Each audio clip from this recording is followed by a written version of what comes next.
All right, guys, in the spirit of the Hell in a Cell pay-per-view this Sunday, tonight we're going to be looking at one of the biggest Hell in a Cell matches of all time, that being the Armageddon 2000 six-man Hell in a Cell match that saw Kurt Angle, Triple H, The Undertaker, Stone Cold Steve Austin, The Rock, and Rikishi collide in one of the biggest matches of all time in Hell in a Cell. So this one's going to be a ton of fun. Let's get it all started right now. It's time for your weekly fix of wrestling nostalgia when we look at wrestling's past eras, from the Attitude Era to the Reality Era. I'd like to think that maybe this company will be better after Vince McMahon's dead, but the fact is, it's going to get taken over by his idiotic daughter and his doofus son-in-law and the rest of his stupid family. To today, here on the WWE Podcast.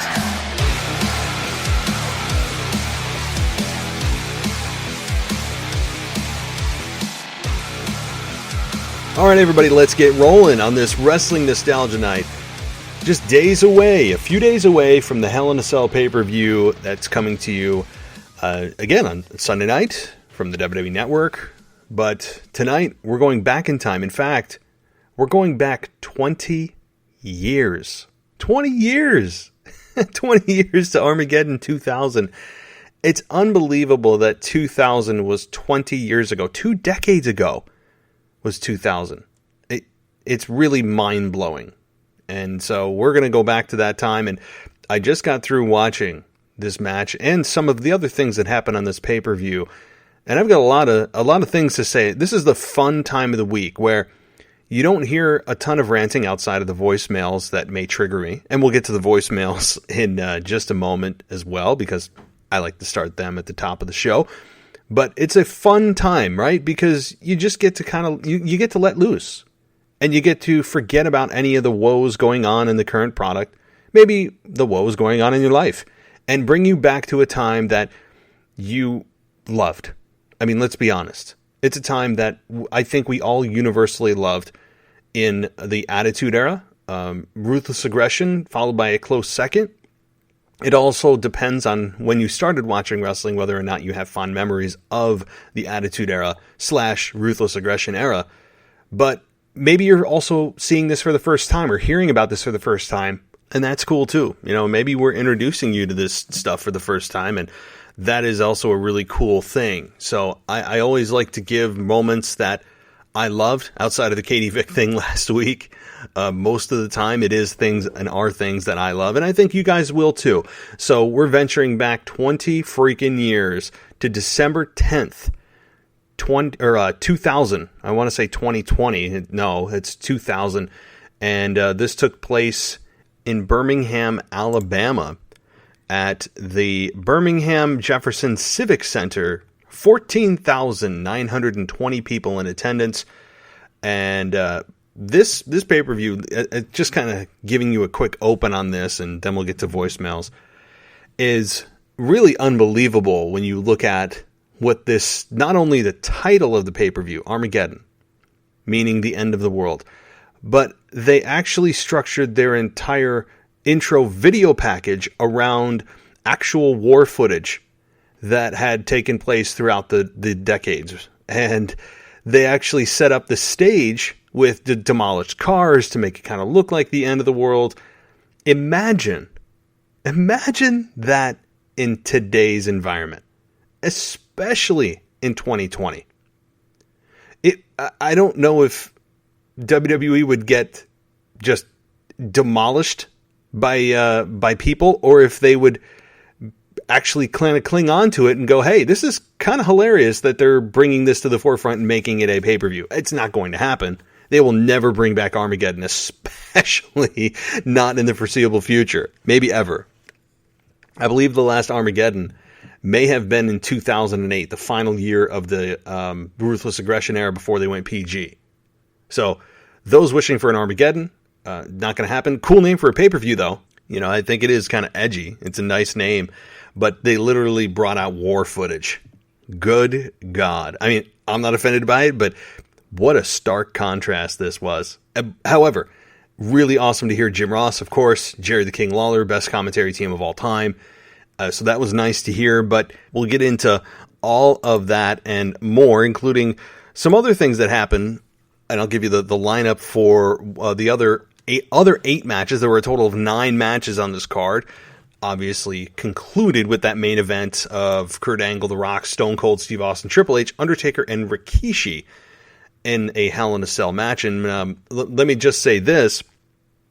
How much more special did Hell in a Cell feel back then, when it wasn't just a pay-per-view that was built into the schedule? How much more important did that pay-per-view feel, or did that match stipulation feel, when it wasn't just automatically a part of the pay-per-view schedule once every 12 months? Amazing, right? Amazing when things don't happen often, how it makes you perceive how important they are. So, yeah, it made me feel like it was an important match, and it was 20 years ago. And I was getting goosebumps watching it, even, again, 2 decades later. Sometimes wrestling, just like music, is timeless. It doesn't matter how many years pass by. It just takes you back no matter what. I mean, you can say, oh, it was forever ago, but it doesn't matter. Some things are just frozen in time. Some things are just stuck forever. It could be music. It could be a relationship. It could be a breakup. It could be, in this case, pro wrestling. It could be a sports moment. Things sometimes just never fade, even with time. People say everything fades with time. Does it really, though? I don't think that's a universal rule for everything. So I got a little deep there, but my point is that wrestling can oftentimes do that when you go back. And when you go back and watch some of the great stuff on the network or YouTube, wherever you get it, you go, oh my God, it's like a breath of fresh air. You get lost in yourself, and you get lost in the stories.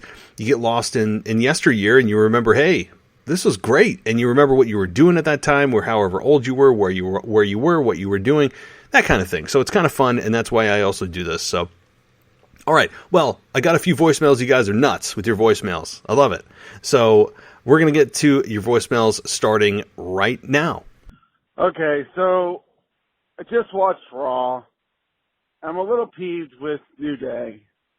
They're saying now that Big E's going to be the New Day on SmackDown. They're going to be the New Day on Raw, and that they're going to keep doing New Day things.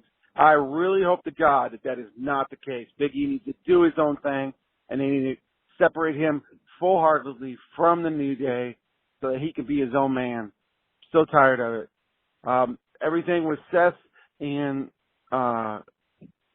the Mysterios from SmackDown, I'm tired of it. I know I've said it before. Just want it to go away. I want to see Murphy beat the crap out of him and Murphy get some push, because I really like Murphy. And let's start calling him Buddy Murphy again. That's his name. Retribution is great. I believe it's Mufasa or however you say Ali.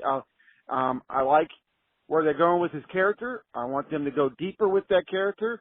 I like to see what's going to happen between Retribution and The Fiend, and maybe they become one and the same. I love that Ali admitted that he was the hacker. I think that's great. That ties that all up. So there's some things they're doing good, some things they're doing horrible, like New Day and the Mysterios. And then the way they ended Raw with Randy in the ring and Drew walking in after breaking the lock, and then the show goes off the air. That's just frustrating. That's stupid. Like, you're not going to show us what actually happened in the ring? No, that's dumb. It's just dumb. And then between the two shows, between SmackDown season premiere, Raw season premiere, Raw was definitely better. What they're trying to do with SmackDown and tying in all the sports stuff is dumb. Fox needs to back off and let the WWE do their thing. Even though we don't always agree, it's at least better than what they did on SmackDown. Anyways, I'm sure I had other things to say, so I'm out. Later. Hey, I believe that's the Waz, right? So hey, thanks for your content. A lot of stuff you packed into that voicemail. That's good. Obviously, you're maximizing your minutes. we only got 3 minutes. You guys only have 3 minutes per message. So, and if, by the way, anybody's listening and you want to chime in, 518-952-0247.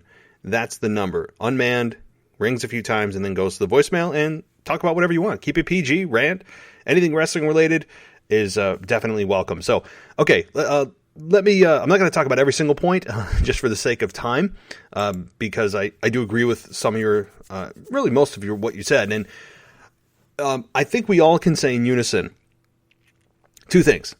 Number one, Big E needs to change his character. Number two, please, for the love of God, WWE, move on from the Mysterios and Seth Rollins. Seth Rollins is actually trying to distance himself from the Mysterios, and the Mysterios are the ones who are keeping this going. So, yes, I agree. We also want to see Buddy Murphy versus Seth Rollins. We all want to see that. He actually is the most relevant he's ever been in his career. Let's just call him Buddy Murphy. I agree. I can't stop. It's been a significant amount of time now that WWE has changed or chopped off his first name. And I still can't not think Buddy Murphy. It just flows. Buddy Murphy.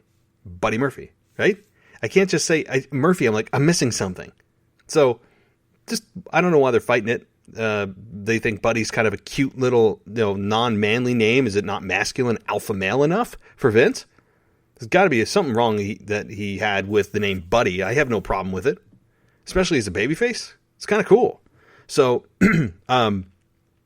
yeah, Seth Rollins versus Buddy Murphy. That's what I'm interested in because of how long Seth essentially held him hostage, and eventually having Murphy build up enough courage and have enough confidence in himself to turn on Seth. To me, that's the story right here. The Mysterios, I could care less.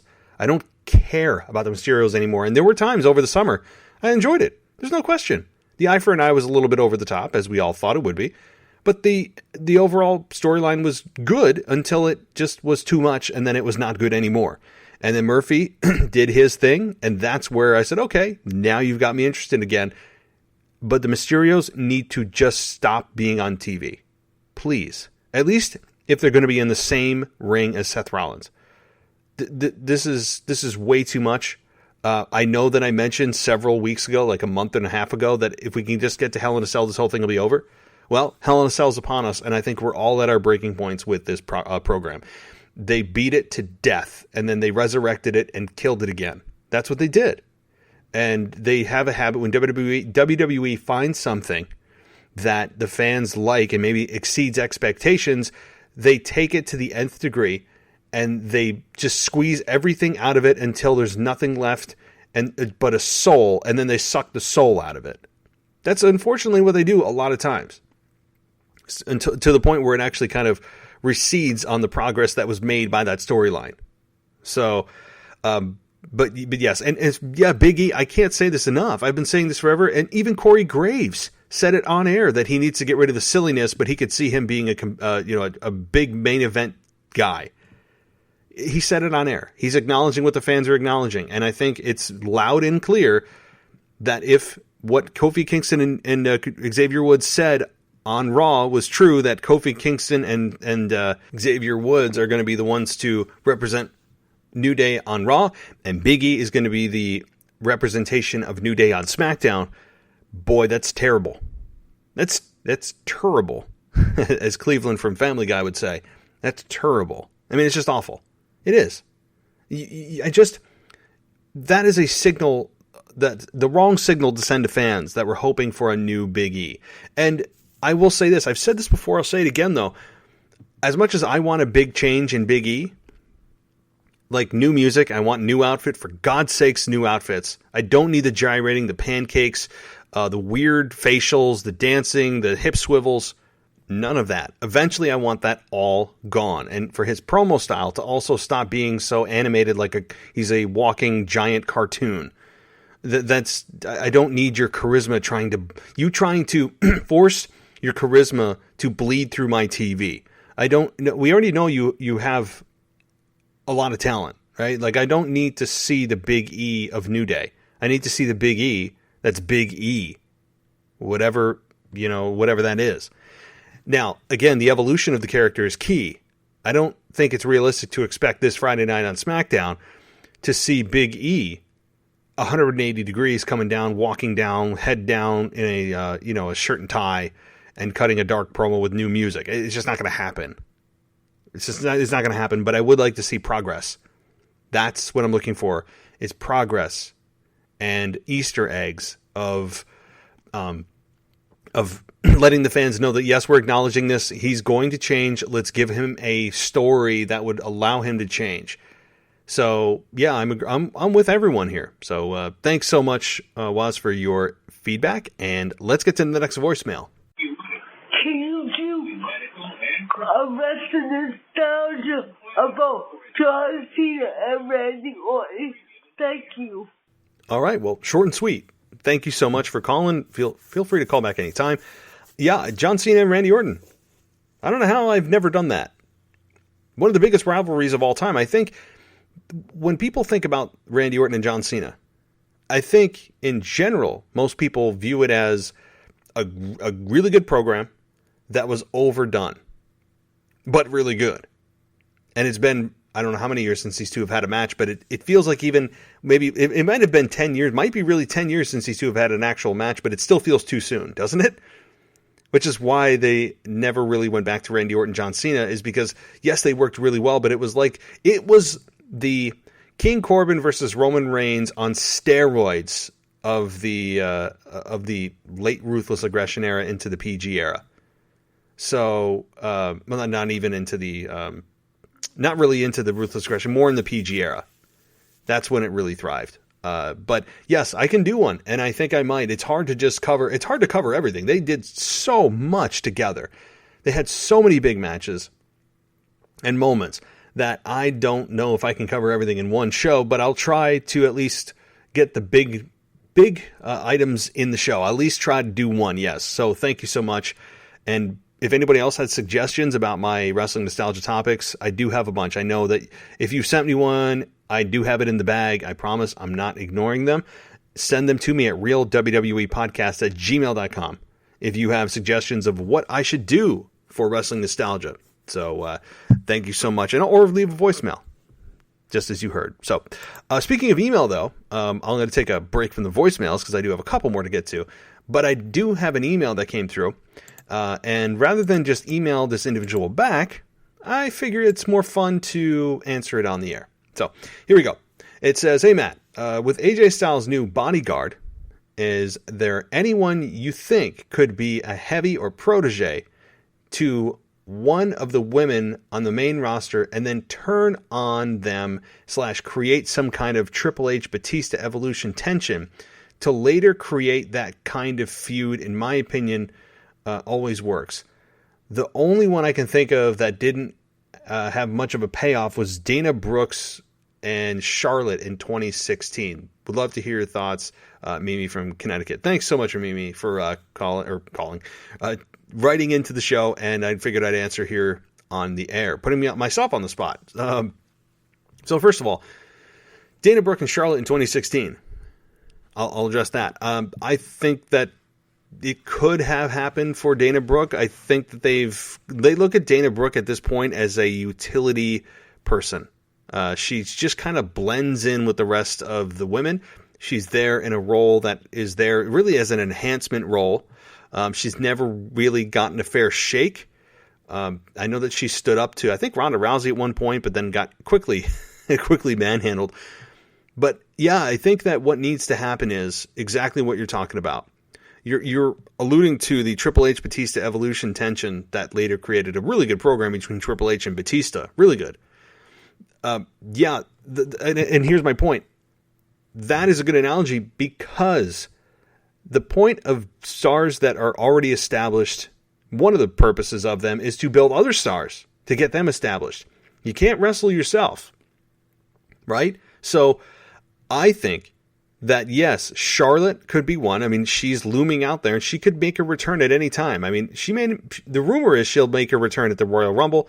We could see her a little earlier, maybe as early as Survivor Series or maybe TLC, but there's no rush to get her back.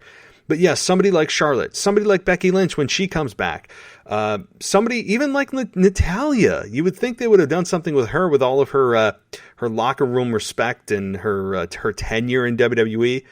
You know, the AJ Styles thing, though, I don't know what this whole bodyguard thing is. I mean, I don't. I addressed that on my Raw review. I have no clue because AJ didn't even address it. So no idea. But yes, somebody needs to be a heavy for somebody else. That's how you build stars. Not everybody needs to be a singles competitor. Now, who that could be, that's hard to say.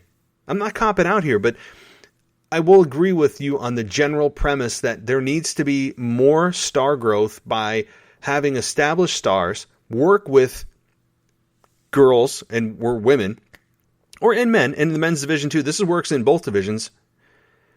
Having those women who are big stars bring in somebody that the fans may not know, but has got a good look, like you said, a heavy, somebody big. Could be, doesn't have to be. But in that general sense of getting the rub from that person week after week, helping them win. Typically it's a heel. Typically this is a heel duo.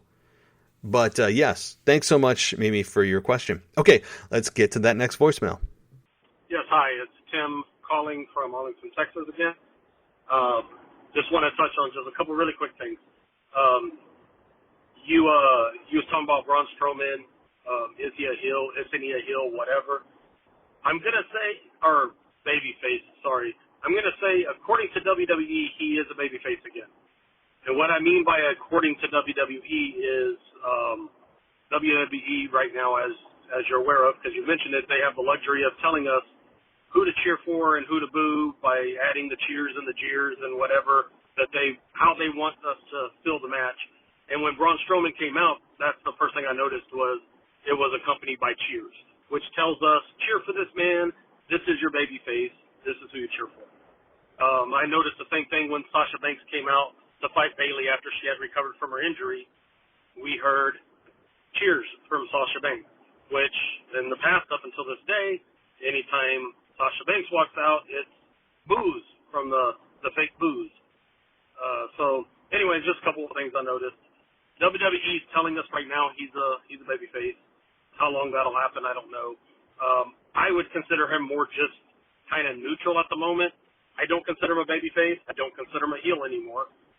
So I guess he's just kind of neutral for me. For one, a babyface is not going to use dirty tricks. Anytime a babyface uses dirty tricks, such as the low blow, it makes me boo. I don't like it anymore. Asuka is a babyface now, and there was, I don't know, a few months ago she used her green mist. I was boo. You know, babyfaces do not resort to dirty tricks. You just don't. It should be written somewhere. You just don't. That's the heel's job, right?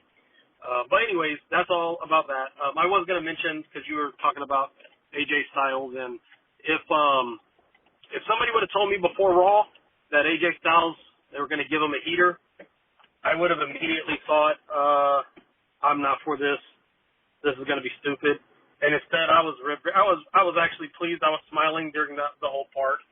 So, and it's going to be nice to see, as long as they keep doing something with it, for us to see AJ Styles take a new avenue and start doing something new and fresh. As long as he stays heel. I don't like baby face AJ Styles that much. But yeah, Jordan O. He did not have to sell how tall he was. He just stepped right over that top ring. A lot of times when people are trying to sell their height, they step over the top ring as an entrance, and they have to sometimes struggle to do that. He didn't have to sell it. He just stepped right over. Tim, thanks so much. Always good to hear from you. Always some good thoughts and introspective things and things that help me, because you're right. How we know who's babyface and heel right now should be from the crowd noise that WWE pulses into whoever comes out. That should be our telltale sign. And you're right, the cheers, now that I went back and listened, yeah, you're absolutely right. They did put in cheers for Braun Strowman. Now, how he turned babyface, well, no, we don't know. Just because, he's not going against anybody that we love. At the same time, he faced Keith Lee, who you could argue is a more established babyface right now than Braun Strowman is. Not a more established star, but a more established role as a babyface. And, like you said, He used his head to go south of the border with Keith Lee. Not after Keith Lee did it to him, but in the first instance. And Keith Lee retaliated because he's a babyface and it's tit for tat. If the heel does it to you, it's just, it's getting even for the babyface. But Braun Strowman did it first. So how is that a babyface move, like you said? So you're telling me we're supposed to cheer this guy by pumping in cheers. And then he acts like a heel throughout the match. Like you said, well, what the hell is he? Like, what is he? Does WWE even know what a babyface and heel are anymore? Like, what makes up a heel and babyface? It's not hard. It's not hard. It really isn't. People think that they'll cheer the babyface, or they'll cheer the heel, and they'll boo the babyface because it's just about being rebellious. Nonsense.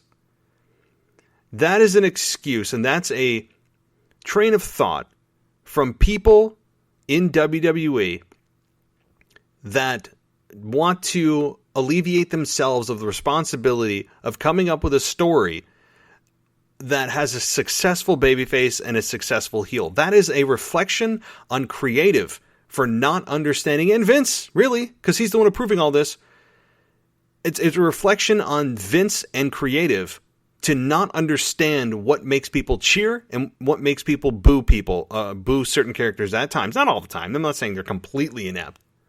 It's not 100% fail rate, but certainly there have been massive examples. And I just don't understand this with Braun Strowman. Like you said, for me, he's a tweener. I don't know what he is right now. I just know he's a big star and a big man. And he likes to talk like a monster. Like, that's all I know. That's it for right now. We don't know what else is going on inside his head, and he doesn't have Raw Underground as an outlet anymore. So, hey, we don't know, but I guess we will find out. And same with AJ Styles, big man. Like I said, I mean, he's a heater, and I liked the look of it. I like the aesthetic of how AJ Styles looks next to this man. Huge dude. Huge man. And I'm very interested to see where this goes. And AJ Styles certainly needed to shake things up. He was feeling as super stale as stale could be. And that's crazy for a star level, a big star like AJ Styles to feel super stale. He did. So hopefully this, whatever this is or wherever this goes, not only helps the Jordan, but also helps AJ Styles himself. So, okay, here comes the final voicemail. Oh, hey, Matt, it's Devin from Australia again. Yeah, just my thoughts on Raw this past week. I thought that the Fiend being kind of put in, and Alexa Bliss put in that storyline between Retribution and the Hurt Business, I didn't think that made much sense at all. I didn't think that was the best way of introducing the Fiend and Alexa Bliss to Raw. I thought what I was kind of hoping for was that after the Asuka-Lana match, maybe, you know, the lights could have turned off and maybe just Alexa Bliss made her appearance, you know, maybe like upside down in the corner of the ring, like when they turn their bodies and face the opponent upside down, and maybe just create something there and then turn the lights off and she's gone. I thought that would have been a great way to maybe introduce her into the women's title fight, because there was nothing for Alexa Bliss to do with the Retribution and the Hurt Business angle. I just thought that was quite disappointing. Again, I think creative, I reckon when they hire someone for creative, they must just say, hey, here, you know how to type on a keyboard and you can type words? Don't have to make any sense of it. Just type something and press enter and we'll run with that. Because I didn't think it made any sense. Anyway, then I think on that aspect, then the Hurt Business beat Retribution, and then after that, the Fiend came back and Alexa and defeated Retribution. So Retribution basically got their ass handed to themselves twice in a few minutes, and then after that, Mustafa Ali comes up with his reason about how they're going to raise hell and how they're not going to take any prisoners. They just got beaten up. So automatically I was like, well, I don't believe you, because you've just got beaten up again. And then a few minutes later, you got beaten up again. So yeah, frustrating. But anyway, on a positive note, I think I hope they do that thing with Alexa Bliss. My idea anyway. Not that I think I've got many great ideas, but I think that could be a great way to introduce her into the title fight. Anyway, great show, and looking forward to your show with the Botch guy. That's always a great listen. And thanks again for the great show, mate. Take care. Bye. Devin, really good to hear from you. I think it was Devin. If it's Kevin, I apologize. I'm like 90% sure I heard Devin, but all the way from Australia. Awesome. Cheers, man. So I should say cheers, mate, I believe. That's how they... I got to speak the lingo, right? Or at least pretend to, all the way from New York State, right? So, okay. So first of all, yeah, the Botch guy, number one. I'm really looking forward to that show, too. It's coming to you guys Sunday night. We've come to a date immediately following the pay-per-view, if you're up that late. I don't know, depending on what time zone you're in, by the way. We will be doing a live, well, we'll be recording it live, and then it'll be posting out sometime probably around midnight or so following the pay-per-view. So if you're in the West Coast time zone, guess what? You might be up in time to listen to it. If not, you'll get it immediately the next morning on your device. So thank you so much for that. And okay, onto your content. Yeah, I have ranted almost to exhaustion about Retribution and the storyline. And the whole logic behind how they even got contracts it's beyond comprehension. And I've already dissected that and destroyed it. And I stand by that 2,000%. But now, okay, you've got them in a match. One of their first big match, they lose. They lose. And then the Fiend single-handedly destroys them. What? Yes, we got the really good promo from Mustafa Ali. That was a highlight to me of the night, was Mustafa Ali. And I was hoping it would be, and it was. So I'm looking forward to more from Mustafa Ali, who may single-handedly save the Retribution storyline. At least from being a complete dumpster fire. And maybe it'll be just like a bucket fire. Right? There won't be an entire dumpster. Maybe like a trash can fire. So at this point, we're really lowering the bar of expectation because of just how much flawed reasoning and logic we have to get to the point we're at. But, yes, they get destroyed in their first big match on Raw. Like, what the hell? I don't understand. Yeah, like, the Fiend took him out. Okay, that's it. And then, yeah, Mustafa Ali got a little bit of heat back and actually, as I said, added to the show. That was definitely a high point. It really was, even though it seemed like it was backwards. Shouldn't that promo have come before the match? I mean, I'm just saying. It seemed like it was pre-recorded, but then they aired it at the wrong time slot. They were like, oh, guys, is this supposed to go before or after? I don't know, just put it after. No, wrong. It should have been before the match. But I guess on the positive side is even though they got their ass handed to them twice, it did get a little bit of heat back for them.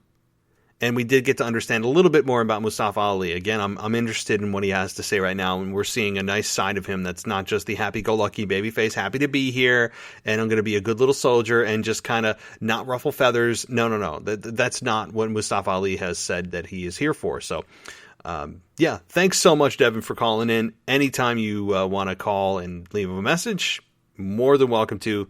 So thank you. And thanks to all the callers and the email we got. If you want to participate, you can email us at realwwepodcast@gmail.com. Or, again, you can call us at 518-952-0247. Just leave a voicemail. Alrighty, let's jump into wrestling nostalgia here. Let's jump into Armageddon 2000. Again, this was in Birmingham, Alabama. What other cards or what other matches were on this card? It started with Scotty 2 Hotty with Grandmaster Sexay.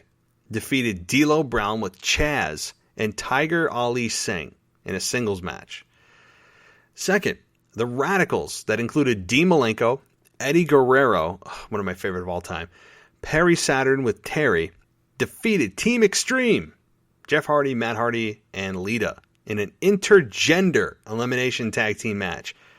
That's, by the way, for those that are not privy to the lingo or the language of how when men and women are in the same match works, there are two kinds. There's the intergender, and then there's the mixed tag. Intergender means that the men and women can mix it up. Mixed means that the men have to compete with the men and the women have to compete with the women. Although we all know that that's not the case because the women are allowed to slap and kick the men, whereas the men can't retaliate, which is just bizarre to me in a true competition. Nonetheless, intergender tells you what era we're in. If you see intergender match, you know immediately you're not in the PG era at all. You are 2008 and older immediately.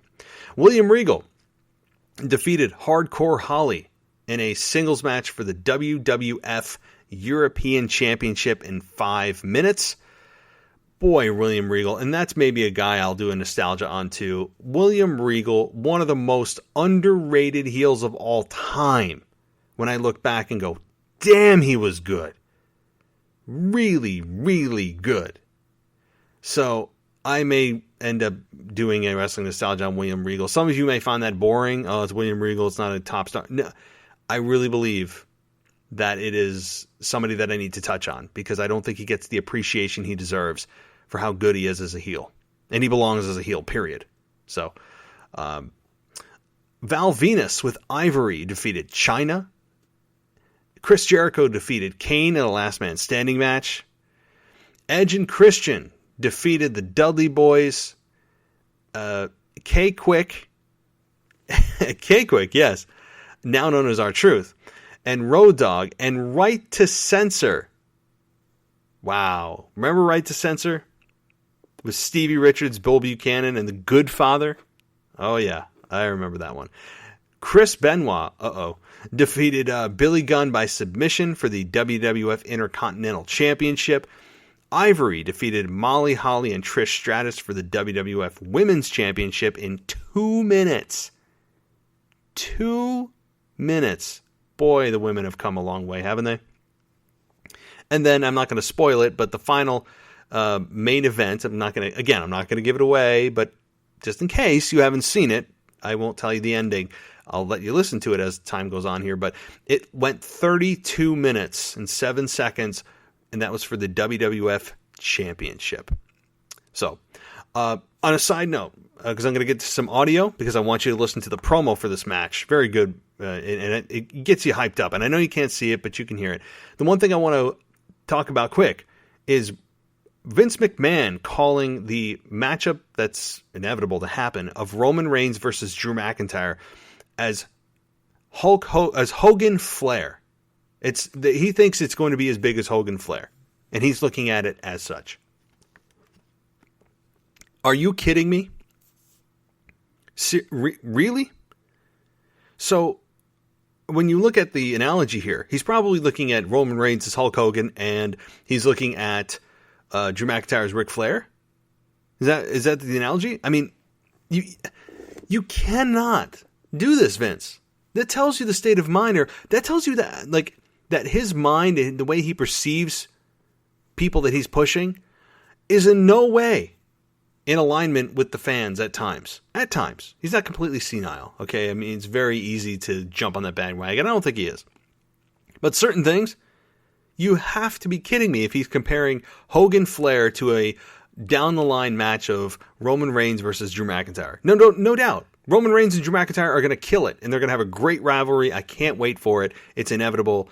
Yes, they're on separate brands, but that's what makes it great when they finally come to crash with one another. That, I hope they keep the sanctity of that, of the brand split for at least that match. But it's going to be Hogan Flair.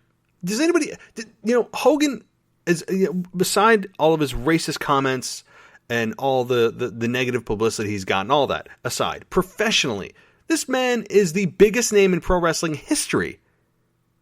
Bigger than Stone Cold Steve Austin in terms of name household value, like name brand value in a home, like household value. That's why they call it that, because most people in homes in the United States know who Hulk Hogan is. Even if you don't know it, worldwide too, even if you don't know or hate wrestling, you're like, oh, didn't he do that wrestling thing, Hogan? Yeah. Yes. So, you cannot tell me Roman Reigns has that same name brand value, the household name. You can't tell me that. Come on, Vince. Same with Ric Flair, one of the greatest, if not the greatest of all time to step in the ring ever. Let's take a step or 5 back here. Good God. I like the ambition, but it's not even an attainable goal, nor should it be. Okay. Let's, guys, listen to this promo. Now, this promo is a couple of minutes long, and I know that you can't see it, which is a shame, but it still gives you an idea, and just listen to the music. I mean, I love this dramatic music. It's just great, great stuff. So let's listen to it, and we'll talk about it. I don't like a lot of these guys in the Hell in a Cell match. It's a lousy investment you going in there. I want to protect my investment, all right? No! Oh, the stunner! Alternate stun! Mr. McMahon! What? Well, no, wait a minute. It's The Rock. What is The Rock going to do? Don't tell me. No, it's Mr. McMahon. Oh, no! Oh, the rock bottom! Rock bottom! Wait a minute. Oh, my God. It's The Undertaker. Please tell me he's not going to do this. No! Oh, no, the last ride. Oh, my God. The last ride. I think that The Undertaker and The Rock and Stone Cold Steve Austin have made it clear to Mr. McMahon that they want to be a part of Hell in a Cell. Kiss my fat ass, Vince, and have a nice day. It is a perverse, satanic, vile, diabolical structure. Hell in a Cell. Over 2 tons of unforgiving steel. Satanic. We're going to see 6 men for the first time in history. Inside Hell in a Cell with the World Wrestling Federation title on the line. It'll be every man for himself. I do expect careers to be made and maybe careers to be ended. Every man for himself. There will be suffering and there will be blood. It's going to be hell to pay. The most dangerous match in the World Wrestling Federation's history. It's Armageddon. My God, it looks like a car. Every man for himself. This device of doom and destruction. Hell in a Cell. I do expect careers to be made and maybe ended. There'll be suffering. There will be hell taking place inside that cell until there is one WWF champion. This is a war. All right, so we'll take a pause there. And again, I really wish you could have seen it. It's such an old school promo, isn't it? I think they used that song. And I did find it at one point. It's by not Paul Orndorff, that's a wrestler. It's from some opera, right? That is a very overused but really good wrestling dramatic background music to use when promoting, especially a match of this caliber. We've heard it. If you haven't heard that, I mean, I don't know where you've been, because it's used not just in wrestling, but all over the place. It's one of the most famous songs of all time. So it is definitely warranted here. And just anytime I hear that, it reminds me of just the Attitude Era, tenfold. So the whole premise behind this was that Vince McMahon didn't want this match to even happen. Vince McMahon didn't want this match to happen because it was a bad investment on his part. He was putting his biggest assets together in an extremely dangerous match. Understandable that he's putting them all in the ring at once. Huge liability for the company. Understandable. I mean, there's some plot holes there. There's some definite things I could poke at that, but the star power here is absolutely insane. I mean, it's crazy that we took this for granted too back then.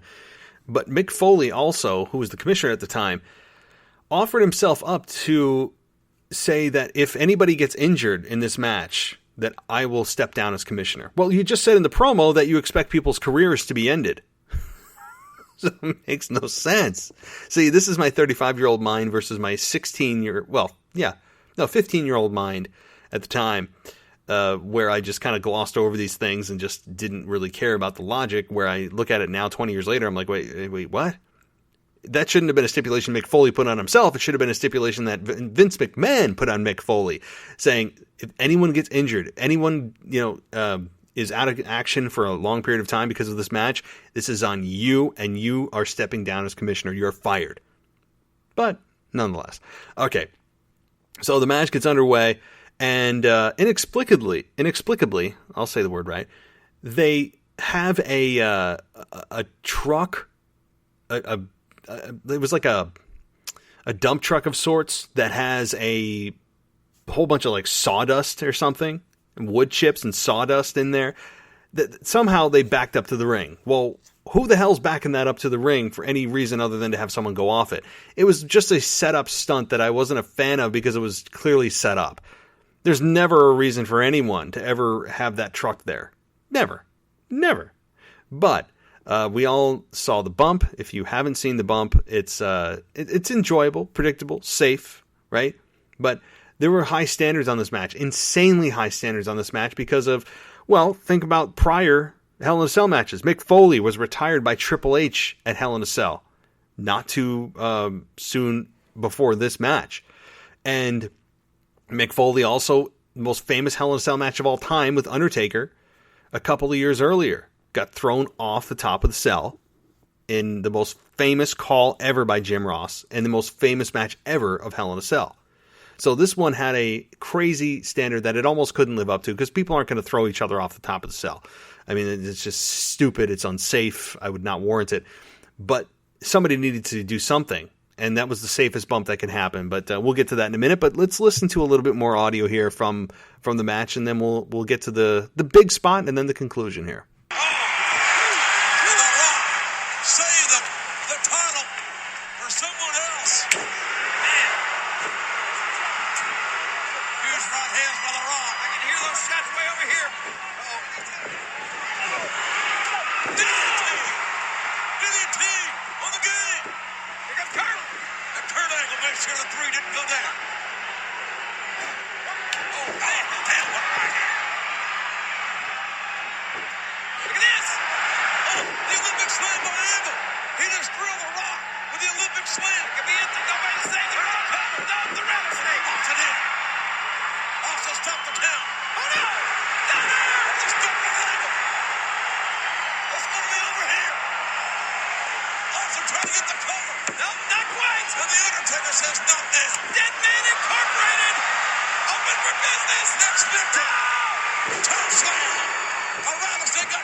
All right, so we got everyone pretty much hitting their finishers here in a really cool spot. I mean, everyone seemed to get that false finish.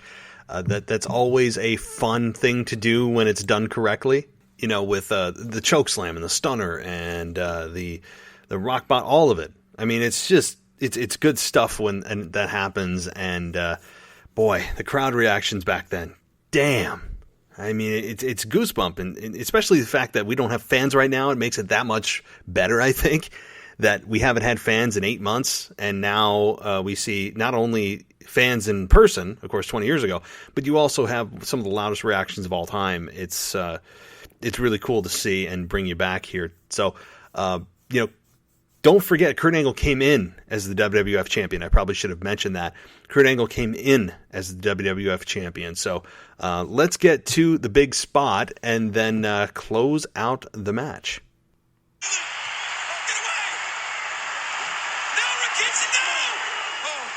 Rikishi on the edge. You can see the end of the world from here. Don't. No, Terry. Oh, my God. Don't do it. Don't do it, Undertaker. No. My God. Rikishi on the top of the cage. Right into the bed of that truck. I can't believe it. And neither can these warriors in this match. Rikishi has been planted by the Undertaker on the top of the cell. God, look at this. 420 pounds. My God, and this match continues. Rikishi's body's been broken in two. Oh my God. Okay, so we'll take a quick pause there.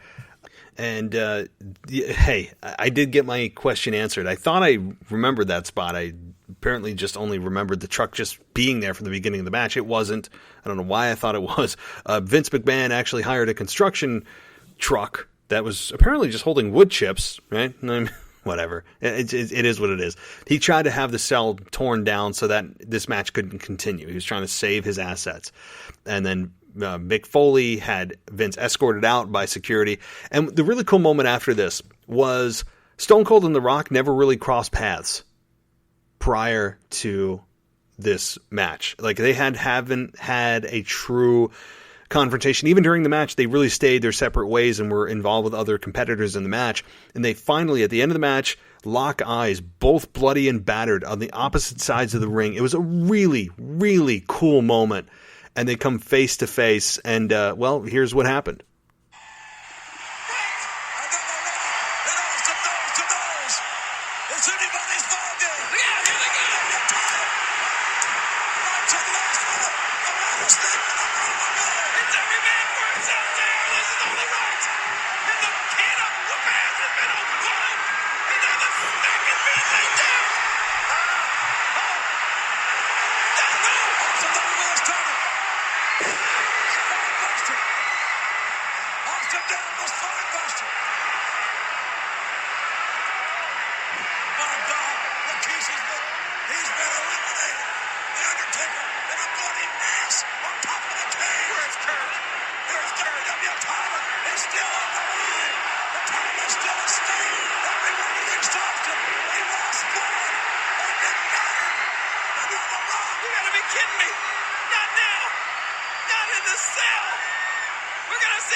All right, so these two lock eyes, and it was a precursor to what would happen at WrestleMania, right? Because this is December 2000, and then we had The Rock and Austin meet at WrestleMania 17 at on April 1st, 2001. So this was a precursor for what was to come between these two, challenging for the WWF Championship. The Rock went on to beat Kurt Angle at No Way Out, and then faced Stone Cold Steve Austin, who won the Royal Rumble that following year in 2001, a month later, and have him challenge The Rock for the championship at WrestleMania in Houston, regarded as one of the best WrestleManias of all time in Houston, Texas that night. And I would concur with that. It was amazing. So let's get to, though, the conclusion of this match. Guarantee you, I've never seen anything like it. But it ain't over, JR. It ain't over, Stunner. The Stunner. Now it's over. Austin got the Stunner on the Rock. Now it's over. It may be over now. It may be over now. We've seen it. The Stunner. Austin trying to get the cover. Austin going for the cover. And Triple H. Hold on, man. Come in. No. Triple H got the neck breaker on Austin.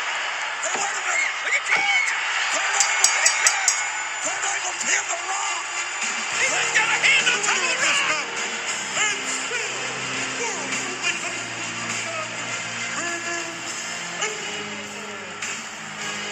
The Rock got nailed with a Stunner.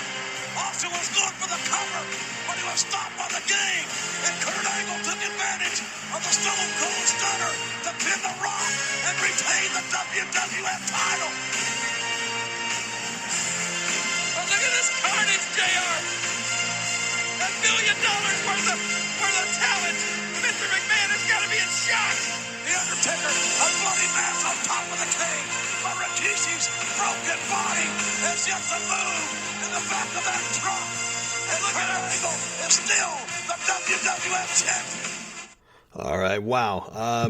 Yeah, so Austin hits the Stunner on The Rock at the end of the match, and he couldn't capitalize, or he tried to capitalize, and Triple H intervened, which allowed Kurt Angle to just basically drape his arm over the chest of The Rock and get the 3 count. So, again, these two would go on to have a program where The Rock would eventually capture the championship, and then we get an Austin Rock main event for WrestleMania. But boy, oh boy, this was a hell of a match, and how violent it was.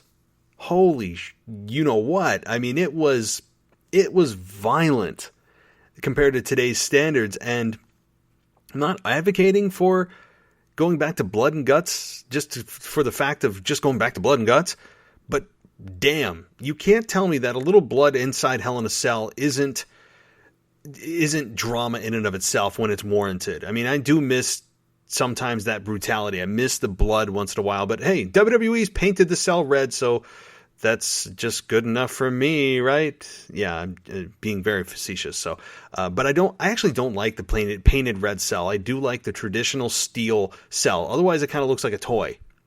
I mean, it looks like something they're trying to market to you. Just leave it alone. It's fine as it is. Unless that paint is also a protective coating from any sharp edges or things that may happen to the talent during the match, in which case fine, but I don't think so. I mean, you could really I think, do without that red tint on the cell. It's so gimmicky. But boy, oh boy, if you haven't seen this match, go back and watch it on the network. Go back and watch it on YouTube, wherever you can get it.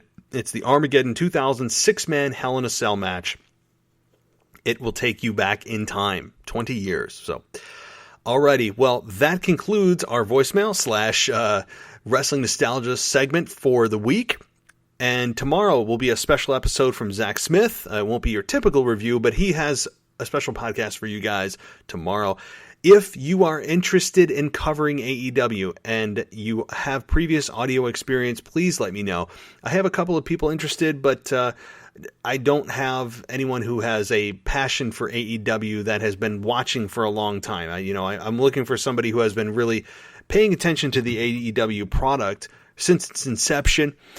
Somebody that has got audio, at least, a high quality mic and minimal audio experience is fine.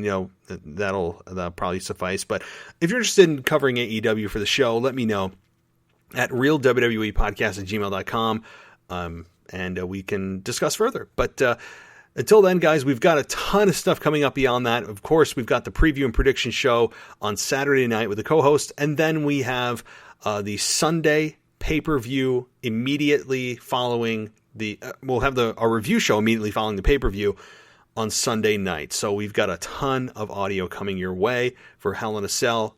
Hope everyone enjoyed this show and enjoys the rest of your day. Until then, I'll talk to you soon.